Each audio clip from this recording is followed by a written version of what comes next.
Police अब इन संभावनाओं को खंगाल रही थी कि राहुल का अचानक गायब होना कहीं किडनैपिंग या किसी और अपराध से तो नहीं जुड़ा था। वहीं रुपेश की तलाश भी जारी थी।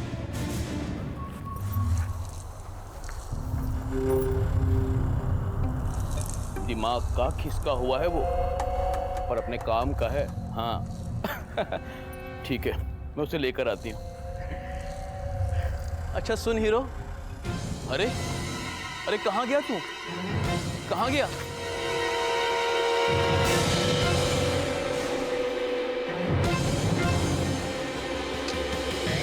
अरे चोरी करता है, छोड़, चोर कहीं गए? अरे चोर! सर, राहुल के पेरेंट्स को अभी तक कोई रैंसम कॉल नहीं आया और ना ही ऐसा कोई लीड मिला जिससे पता चले कि राहुल किसी बैगरी रैकेट या किडनैपिंग का शिकार हुआ है। हो सकता है राहुल के पिता ललित का शक सही हो और राहुल को रुपेश ने किडनैप किया। इस रुपेश का कुछ पता चला?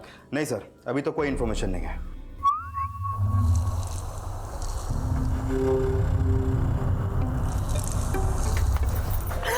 अरे दैया, बाहर से तो बड़ा डरपोक लगता है, लेकिन अंदर से बहुत शाना है तू। तुझे पुलिस कहीं पकड़ ना ले, इसलिए तू यहाँ का छिपा हुआ है ना, है? पर मैंने भी तुझे ढूंढ लिया। इसको देखा आपने कहीं? हाँ साहब, मैं देखा इसको। ये कल मेरी दुकान से समोसा चुरा के भागा था। किस साइड गया है वो? इस साइड आ गया। इधर? हाँ बिल्कुल। चलो गाड़ी में बैठो। आ जा मेरा हीरो, चल तुझे अच्छा अच्छा खाने को दूंगी, खूब मजा आएगा। ए ऑटो! रुक, नीचे उतार, नीचे उतार। क्या हुआ साहब? कहाँ लेकर भाग रहे इसको? कहाँ लेकर भाग रहे इसको? साहब मैं तो उसकी मदद कर रही थी साहब। तेरे को मालूम है अपने भतीजे को गायब करके भागा ये, और तू भी शामिल है इसमें, है ना? साहब मुझे कुछ नहीं पता साहब, मैं तो उसको पागल समझ के साहब इसकी मदद कर रही थी। और ले चलो इसे।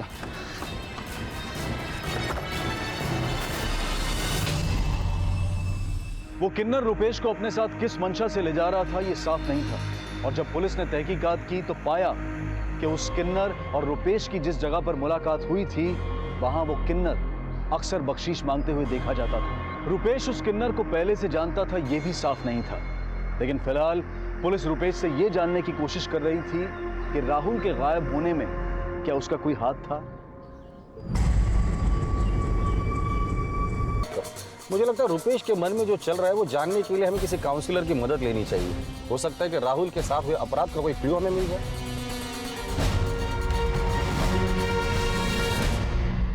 मैंने नींद का इंजेक्शन दे दिया है, अगर कोई प्रॉब्लम हो तो फोन कीजिए। मैं आपके लिए कॉफी बना के लाती हूँ। माँ सुनो ना, आप इनके लिए कॉफी बना दो, मैं घर निकलती हूँ। सलोनी भी मेरा इंतजार कर रही होगी। घर जा रही हो तो मैं छोड़ देता हूँ। अरे नहीं, मैं चली जाऊंगी, आप बैठ के कॉफी पीजिए। बेकार का ऑटो पकड़ोगी, उससे अच्छा मैं छोड़ देता हूँ। उसी तरफ तो जाना है, चली जा साथ में, ऐसे ही अकेली जाएगी। ठीक है ना?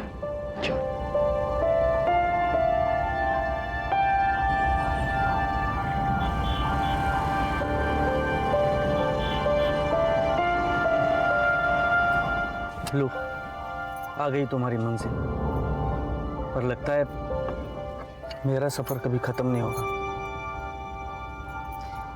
जिंदगी में आगे बढ़ने के लिए मंजिल जरूरी है आशुतोष। बेटर होगा कि तुम अपनी मंजिल कहीं और ढूंढ लो।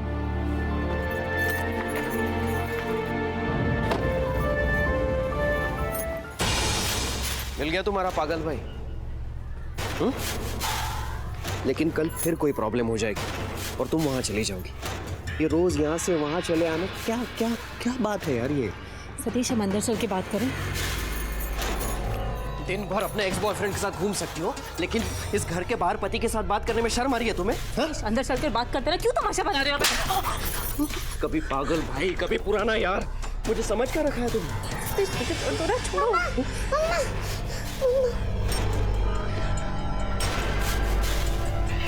चलो बेटा, अंदर चलते हैं।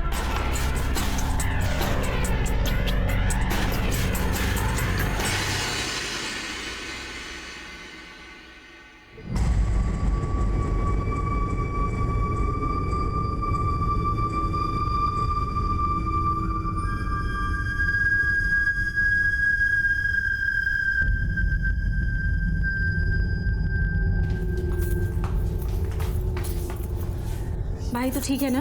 हाँ सर, अब हम इसे ले जा सकते हैं ना घर?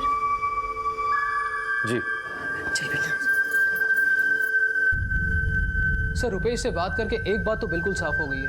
कि वो राहुल को इतना हार्म नहीं पहुंचा सकता कि उसकी जान ही ले ले। लेकिन डॉक्टर साहब कभी कभी मर्डर अनइंटेंशनली भी होते हैं। हो सकता है कि रुपेश की घबराहट उसके क्राइम करने का गिल्ट हो सकता है सर, पर मुझे नहीं लगता रुपेश ने राहुल का मर्डर किया होगा। हाँ, उसने ये बात कबूल की है कि उसकी राहुल के साथ नोकझोंक हुई थी चॉकलेट को लेकर, और उसने ये बात भी कबूल की है कि उसने राहुल को मारने के लिए पत्थर तक उठा लिया था। राहुल चॉकलेट दे, मैं मार दूंगा। राहुल चॉकलेट दे, मैं मार दूंगा। राहुल मैं मार दूंगा। राहुल रुक जा, मैं मार दूंगा। राहुल। और फिर उसने कुछ ऐसा देख लिया कि वो बता ही नहीं पा रहा। रुपेश ने ऐसा क्या देखा कि वो बता नहीं पा रहा? शायद कुछ ऐसा जिसकी उसने कभी कोई कल्पना ना की हो, या फिर शायद उसके सामने ही राहुल को कोई हार्म पहुंचा रहा हो। इसी वजह से ना सिर्फ वो डर रहा है बल्कि कुछ बोल भी नहीं पा रहा। रुपेश ने जो कुछ भी देखा है वो उससे पता करने के लिए आपको और कितना वक्त लगेगा? सर थोड़े दिन बाद एक और सेशन कर लेते हैं, शायद कुछ नया पता चल जाए।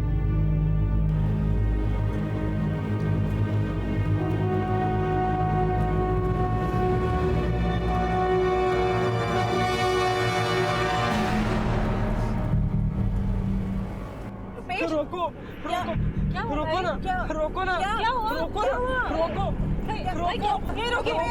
अरे रुपेश, रुपेश, रुपेश, रुपेश सुन तो सही। अरे बात तो सुन। क्या हुआ है? क्या हुआ है? क्या हुआ है? रुपेश।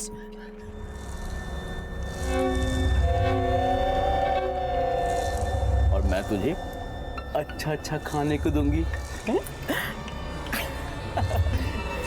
चलेगा ना मेरे साथ? भाई, भाई क्या हुआ है? भाई हुआ क्या? बोलना। क्या हुआ बेटा? कुछ नहीं है, चल चल घर जाएंगे। सर रुपेश ने जो देखा वो एक्सीडेंट तो नहीं होगा, या तो उसने राहुल का मर्डर होते हुए देखा या उसका किडनैप। अगर राहुल किडनैप हुआ है तो ना तो अभी तक हमारे पास किसी रैकेट का कोई लीड है और ना ही किसी आउटसाइडर का, और ना ही ललित के कॉल रिकॉर्ड में ऐसा कुछ सामने आया है जिससे ये पता चले कि उसने अपने बेटे को किडनैप करवाया है। सजा एक ऐसा खौफ है जिससे 5 साल का बच्चा भी डरना सीख जाता है, और रुपेश की दिमागी हालत तो 10-12 साल के बच्चे की तरह है। तो हो सकता है कि रुपेश के हाथों राहुल के साथ कुछ ऐसा हुआ है और सजा के डर से वो चुप बैठा है। ललित का बेटा राहुल किस अपराध का शिकार हुआ है यह अब भी रहस्य बना हुआ है, लेकिन रुपेश की काउंसलिंग के फर्स्ट सेशन में यह माना जा रहा है कि रुपेश राहुल के साथ हुए अपराध का विटनेस भी हो सकता है, या फिर यह भी हो सकता है कि राहुल रुपेश के ही अपराध का शिकार हुआ हो। लेकिन ये महज अंदाजे थे और कोई भी अंदाजा सबूत नहीं तलाश कर पा रहा था।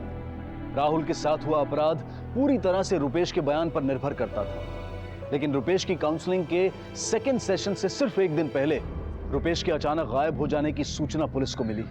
रुपेश खुद गायब हो गया या तुम लोगों ने मिलकर गायब किया? सच सच बताओ। लेकिन सर हम उसे क्यों गायब करेंगे? क्योंकि कल उसका सेकंड काउंसलिंग सेशन था और वो हमें सच बताने वाला था कि उसने राहुल के साथ क्या किया, और ये बात आप लोग भी अच्छी तरह से जानते हैं, इसलिए ऐसी कोई बात नहीं है। रुपेश भैया ने राहुल के साथ कुछ नहीं किया।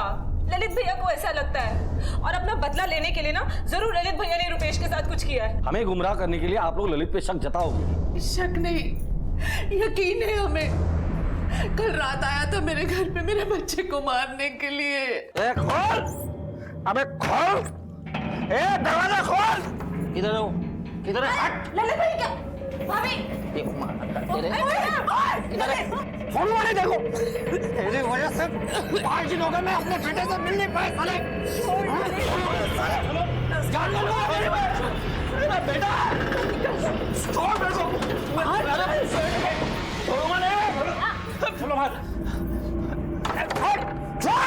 मेरे बच्चे को ढूंढिए। रुपेश का गायब होना पुलिस को एक साजिश लग रहा था, पर रुपेश की मां और बहन के बयानों की पुलिस ने पुष्टि की तो पाया कि ललित ने रुपेश को मारने की कोशिश की थी। सर ललित ने बहुत बुरी तरह से रुपेश का गला दबाया था। रुपेश का बीपी इतना लो हो गया था कि मुझे ग्लूकोज चढ़ाना पड़ा। तुम कब निकले थे अपने घर के लिए वहां से? रात 1:30 बजे के आसपास। अच्छा, जब तुम वहां से निकले थे ललित को देखा वहां पर? हाँ साहब, वो तो उसके विंडो के पास में ही बैठा था।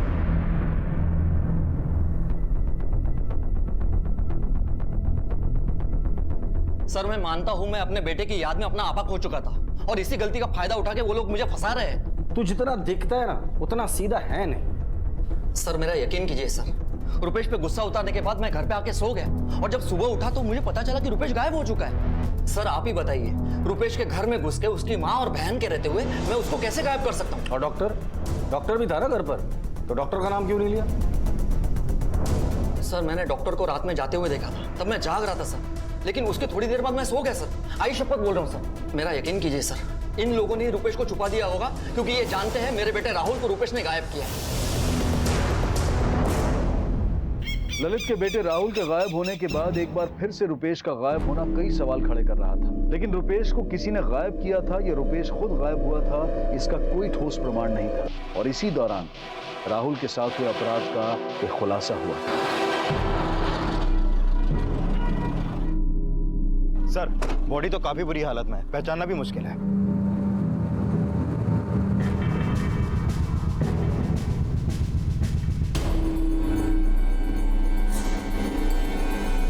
विष्णु, ये एरिया राहुल के घर से ज्यादा दूर नहीं है। हो सकता है ये लाश राहुल की ही हो। राहुल के फैमिली को शिनाख्त के लिए बुला लो। सर,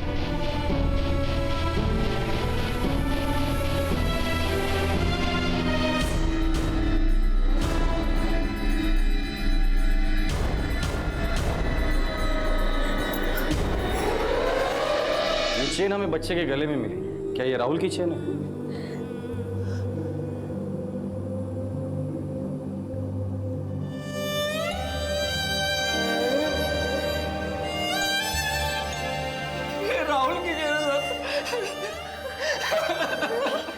हालांकि बॉडी का डीएनए टेस्ट होना बाकी था, लेकिन लाश के गले पर मिली चेन से यह माना जा रहा था कि वो लाश राहुल की थी। लेकिन उसकी लाश का उस नाले में मिलने का क्या रहस्य था? राहुल जिस दिन गायब हुआ था, रुपेश को राहुल के पीछे भागते हुए देखा गया। काउंसलर का कहना है कि रुपेश ने ऐसा कुछ देखा था जिसकी उसने कल्पना भी नहीं की थी। राहुल की लाश नाले में मिलना क्या एक हादसा था?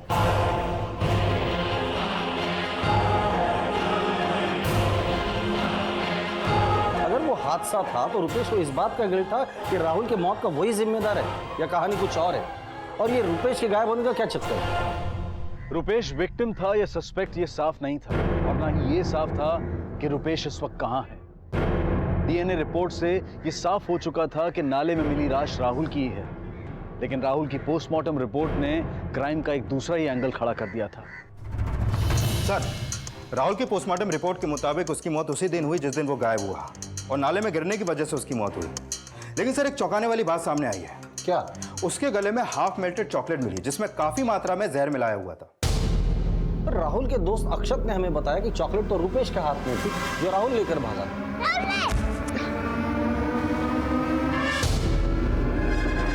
चॉकलेट में जहर था, ये बात रुपेश को पता होगी? नहीं सर, मुझे नहीं लगता कि ये बात रुपेश को पता होगी, क्योंकि वो तो खुद राहुल के पीछे वो चॉकलेट वापस लेने भागा था।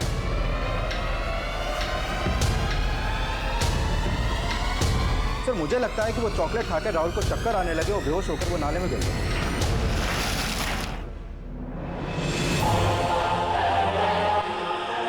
लेकिन सवाल ये उठता है कि वो जहर मिली चॉकलेट रुपेश के पास आई कैसे? चॉकलेट में जहर मिलाना ये किसी दिमाग वाले का ही काम हो सकता है।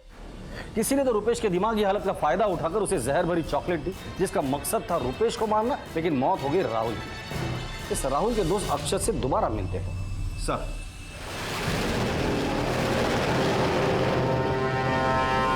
बेटा ध्यान से देखो और बताओ कि उस दिन रुपेश अंकल कौन सी चॉकलेट लेकर आए थे?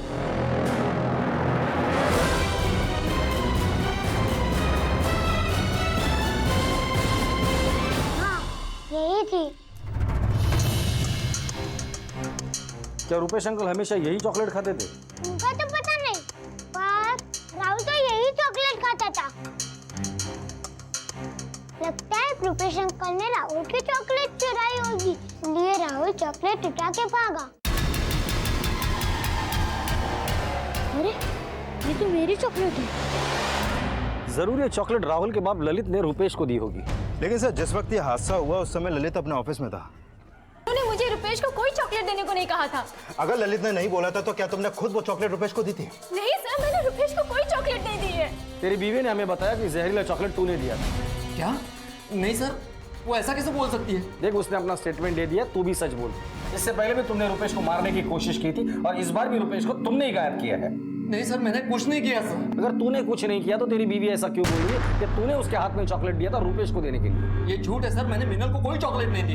वो तो ये भी बोल रही है कि उसे पता ही नहीं था कि चॉकलेट में जहर है। उसे तुमसे घिन आ रही है, तुम्हारी वजह से उसके बेटे की जान चली गई। मैंने उसे कोई चॉकलेट नहीं दी सर, उसने खुद ने दी होगी। तो तुम ये बोलना चाहते हो कि वो चॉकलेट मीनल ने दी थी और अब तुम्हें फंसा रही है? मुझे पता नहीं सर उसने चॉकलेट दी या नहीं दी, लेकिन कुछ दिन पहले ऐसा हुआ कि उसके चलते मुझे उस पर शक हो गया।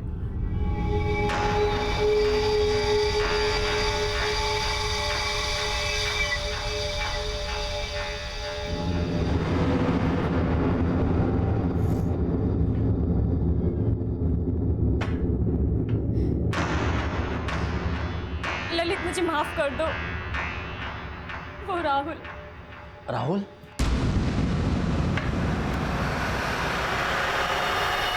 क्या हो गया? रुक क्यों गई? बोल, आगे बोल। कुछ नहीं, राहुल के जाने के बाद कुछ अच्छा नहीं लग रहा। सर उस दिन उसने कुछ कहा तो नहीं, लेकिन मुझे ऐसा लगता है उसी की वजह से मेरा बेटा मर गया होगा, इसलिए वो मुझसे माफी मांग रही थी। सर वो बेकार में शक करके मुझे। शक नहीं, सच बोल रहे। अगर वो झूठ बोल रहा है तो तुमने ललित से माफी क्यों मांगी थी? क्या वजह थी? मुझे याद नहीं है सर। मैं बताता हूँ। राहुल की मौत जहरीले चॉकलेट से हुई थी। तुम्हारे बेटे की मौत की जिम्मेदार तुम खुद हो। तुमने मारा है अपने बेटे को। मैंने अपने बेटे को नहीं मारा है, मैं उस पागल को मारना चाहती थी।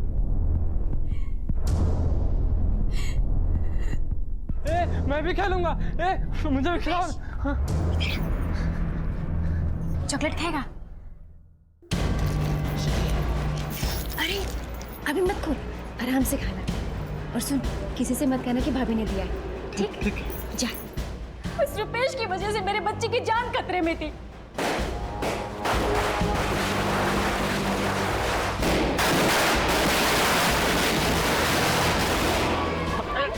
पागल हो गया?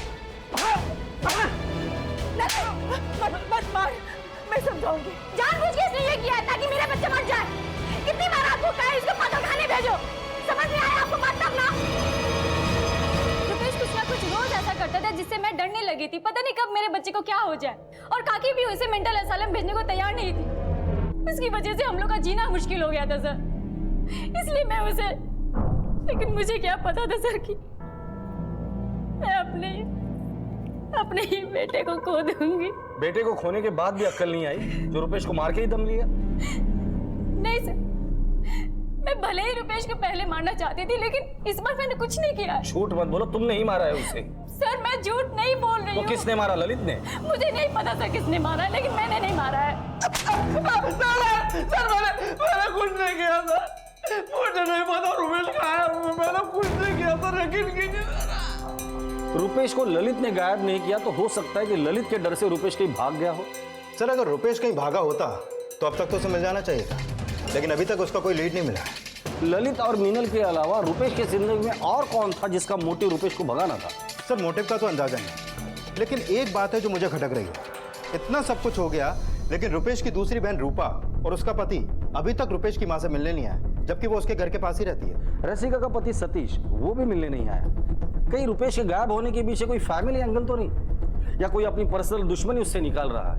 अगर ऐसा कर रहा है तो उसने टाइमिंग बहुत सही चुना है, जब ललित और मीनल शक के दायरे में थे। विष्णु, ये रुपेश की माँ, रुपेश की दोनों बहनें और दोनों जीजा, इनके आपस में कैसी केमिस्ट्री थी अच्छे से पता करो, और इस ललित पे भी नजर रखो। सर पुलिस अब इन संभावनाओं को खंगालने लगी कि कहीं रुपेश के गायब होने के पीछे कोई फैमिली एंगल तो नहीं। वहीं रुपेश की तलाश में पुलिस उस किन्नर से भी मिली जिसके साथ रुपेश को पहले भी देखा गया था। ये लड़का फिर कोई कांड करके भाग गया क्या साहब? तूने इसे देखा या नहीं, ये बोल। नहीं साहब, उस दिन के बाद इस लड़के को मैंने नहीं देखा साहब, और देखती भी ना साहब तो सबसे पहले मैं आपको फोन करके बताती। मैंने तो उस लड़के को भोला ना समझ के इसकी मदद करने की कोशिश की, लेकिन अब एक बार गलती करने के बाद मैं दोबारा गलती थोड़ा ना करेगी साहब। सर पता चला है कि रसिका का पति सतीश भी रुपेश को पसंद नहीं करता था। उसने अपनी पत्नी को भी रुपेश और उसकी मां से रिश्ता खत्म करने के लिए बोला था, और पिछले 1 साल से वो रुपेश के घर नहीं गया। और जिस रात रुपेश गायब हुआ उस रात सतीश की फोन लोकेशन रुपेश के घर वाले एरिया की थी।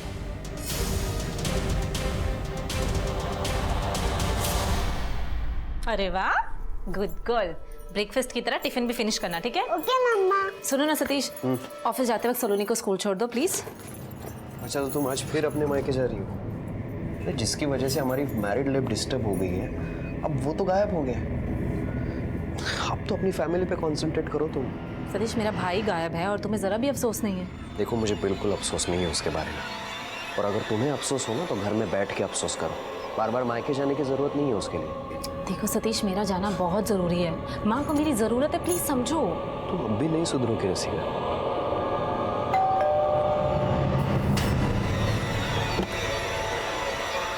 सतीश शर्मा।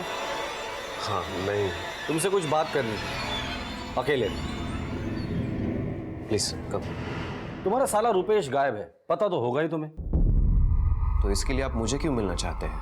रुपेश की वजह से तुम्हारी बीवी मायके बिजी रहती थी और तुम नहीं चाहते थे कि तुम्हारी बीवी मायके कदम भी रखे।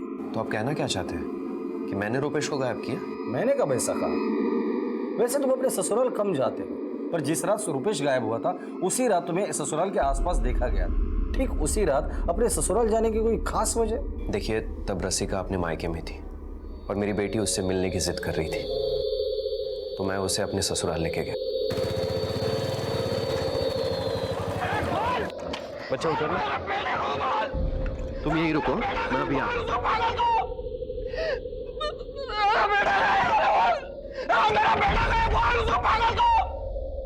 पापा मम्मा। कल आ जाएगी सुबह बेटा। हाँ चलो निकलते हैं। उसके बाद मैं अपनी बेटी के साथ घर वापस आ गया। वैसे ललित ने रुपेश को धमकी दी थी, हो सकता है उसका फायदा तुमने उठाया हो और रुपेश को गायब किया हो। सर मैं मानता हूँ कि मैं रुपेश से नफरत करता हूँ, लेकिन मैंने उसको गायब नहीं किया सर। मतलब नफरत करते हो? हाँ, पर मेरे अलावा बहुत सारे लोग उससे नफरत करते हैं। रसिका की बड़ी बहन, उसका जीजा, वो सब लोग उससे नफरत करते हैं सर। खुद को बचाने के लिए उन्हें क्यों घसीट रहे हो बीच में? सर मैं घसीट नहीं रहा हूँ, मैं सच्चाई बता रहा हूँ आपको। रुपेश ने ऐसा क्या किया कि सब लोग उससे नफरत करते हैं? सर उसने अपनी बहन रूपा का रेप करने की कोशिश की थी। क्या?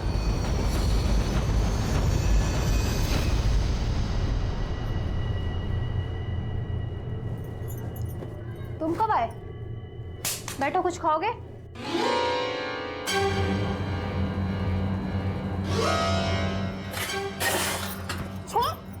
ये क्या कर रहा है? महेश! महेश! महेश! क्या कर रहे थे? हाँ? साले बीवी पे हाथ डालते हैं, करेगा दोबारा, जिंदा नहीं छोड़ूंगा तुझे। क्या कर रहे हो? मत मारो उसे! क्यों मार रहे हो? मत मारो, मुझे अपने लाने से कैसी हरकत कर रहा था? ओए! पीछे! सर, मैं नहीं चाहती थी कि हमारी बदनामी हो, इसलिए हमने कोई कंप्लेंट नहीं की, लेकिन मेरे पति पुलिस कंप्लेंट करना चाहते थे। कंप्लेंट नहीं की, लेकिन नफरत तो जरूर हुई होगी। नफरत जरूर है सर, लेकिन अगर आप लोगों को ऐसा लग रहा है कि रुपेश को गायब करने में हमने अपनी नफरत निकाली है, तो ऐसा कुछ नहीं है सर। इनफैक्ट रुपेश का तो इसमें कोई दोषी नहीं है, मैं तो माँ को ही दोषी मानता हूँ। रुपेश ने आपकी बेटी यानी खुद के बहन के साथ जो शर्मनाक हरकत की, उसके लिए आप किसे दोष देंगे? कुछ वक्त के लिए उसे दूर रखकर उसके इलाज पर जोर दिया होता तो भला तो रुपेश का ही होता, और आपकी ममता को भी इस तरह से कोसा नहीं जाता। दोष मेरी ममता का नहीं है सर, ये सब उस ललित की संगत का असर है। चल जल्दी जाके आता हूँ। हाँ मैं फटाक से मिनल, टेंशन मत।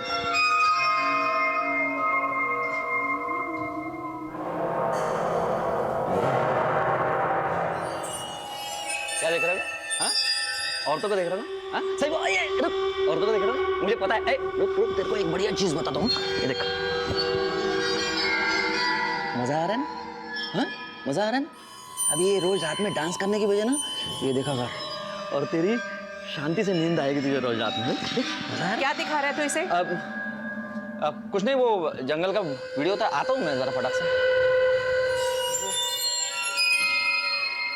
वो तो हर बात के लिए मुझे ही दोषी ठहराएंगे सर, लेकिन मैंने कुछ नहीं किया। रुपेश को मैं बचपन से जानता हूँ, वो पहले से ऐसा है। जो दूसरों के लिए गड्ढा खोदते हैं वो एक ना एक दिन खुद उसी गड्ढे में गिर जाते हैं। रुपेश को मारने की मंशा में राहुल की मां अपने ही मासूम बेटे की हत्या की वजह बन गई, लेकिन उसने इस बात से साफ इनकार किया कि रुपेश के दोबारा गायब होने में उसका कोई हाथ है। दूसरी तरफ ललित भी अपने बयान पर कायम था। तो क्या रुपेश ललित के डर की वजह से गायब हुआ था, या फिर इस बार वो किसी अपराध का शिकार हुआ था? और अगर हाँ, तो इसमें किसका हाथ था?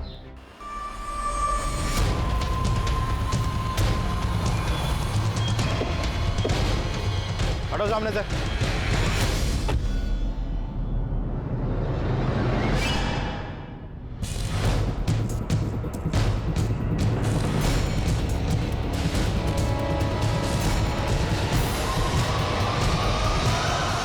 सर, बॉडी पर एक्सटर्नल इंजरी का कोई निशान नहीं है, बस हाथ में एक मामूली से चोट के निशान है।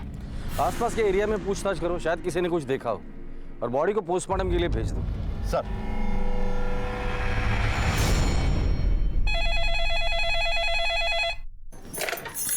हेलो, रसिका, किसका फोन है? क्या बोल रहे हैं? बोलती क्यों नहीं है? क्या बोला? ओह, मेरा बच्चा। रुपेश की हत्या में किसकी क्या भूमिका थी ये अभी तक साफ नहीं था, लेकिन जल्द ही पुलिस को इस केस में एक लीड मिली। रुपेश को आखिरी बार उसके घर पर सही सलामत देखा गया था, फिर रुपेश की लाश उसके घर से 10 किलोमीटर दूर हमें मिली। अब सवाल यह है कि अपने घर से उस जगह तक रुपेश पहुंचा कैसे?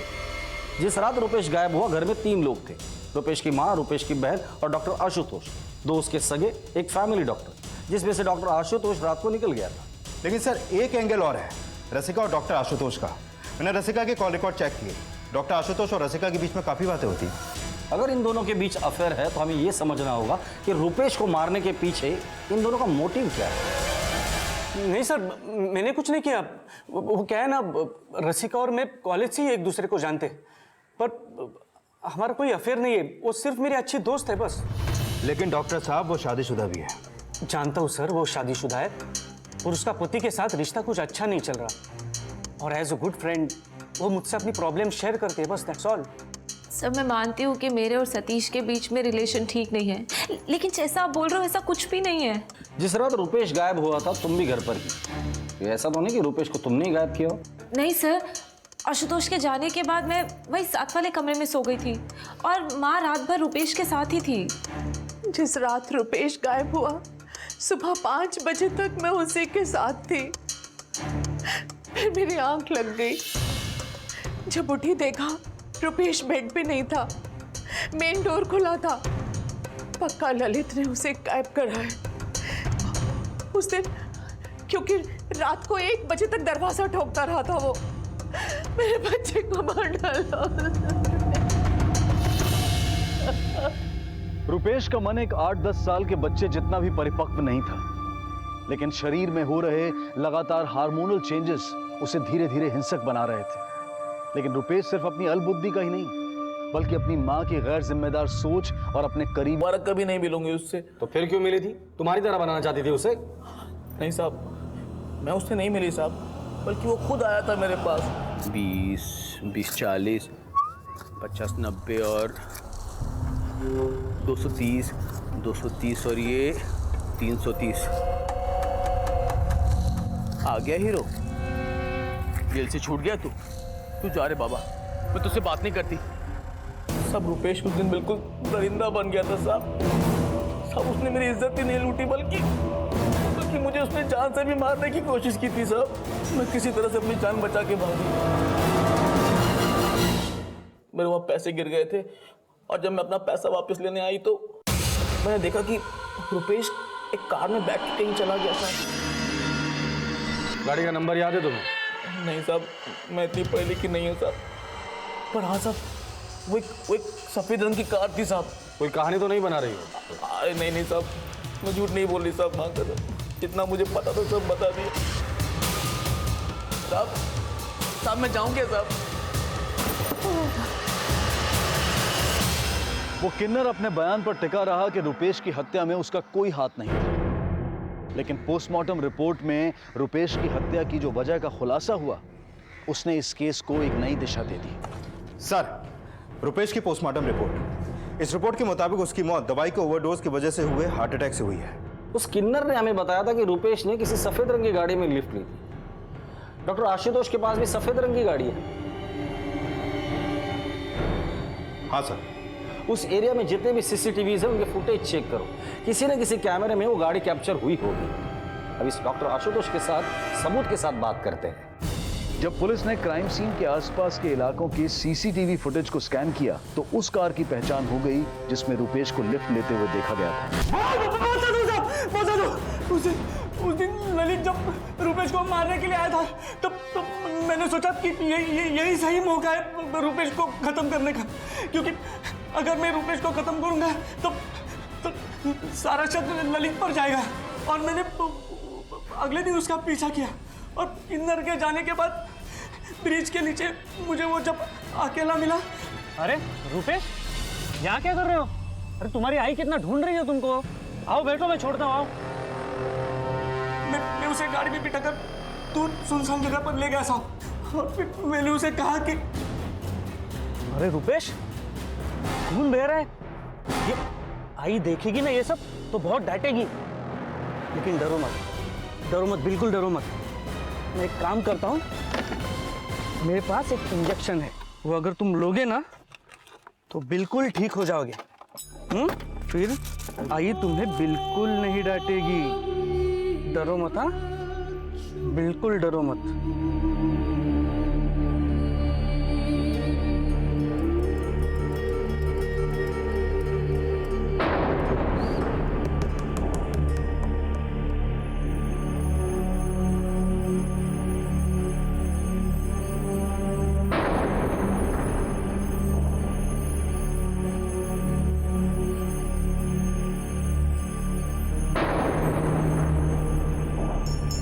उसे मारा क्यों?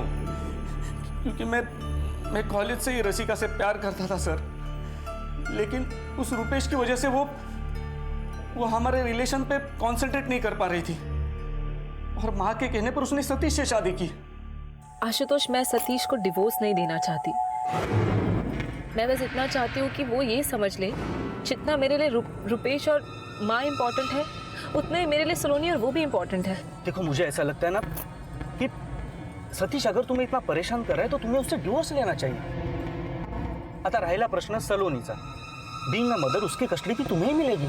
मैं तुमसे अपनी मैरिड लाइफ ठीक करने के सोल्यूशन मांग रही हूँ और तुम मुझे डिवोर्स देने की बात कर रहे हो। देखो, मेरा कहने का मतलब ये, मैं समझ गई हूँ क्या मतलब है तुम्हारा। वैसे ही मैं रुपेश के लिए बहुत परेशान हूँ, अब तुम मुझे और परेशान मत करो। खैर, मैं खुद घर चली जाऊंगी। सुनो रसिका, रुपेश का सोल्यूशन भी। उस रुपेश की वजह से रसिका अपनी लाइफ में कभी सही डिसीजन नहीं ले पाई सर।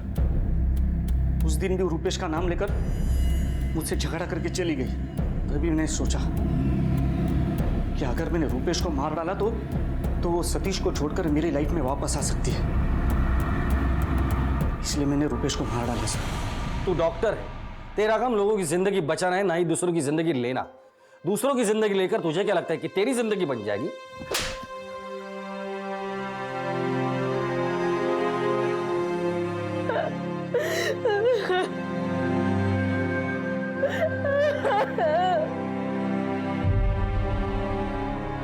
रुपेश को मेंटल असाइलम ना भेजने का फैसला एक मां की ऐसी भूल थी जिसके परिणाम ने उसकी ममता को ही घायल कर दिया।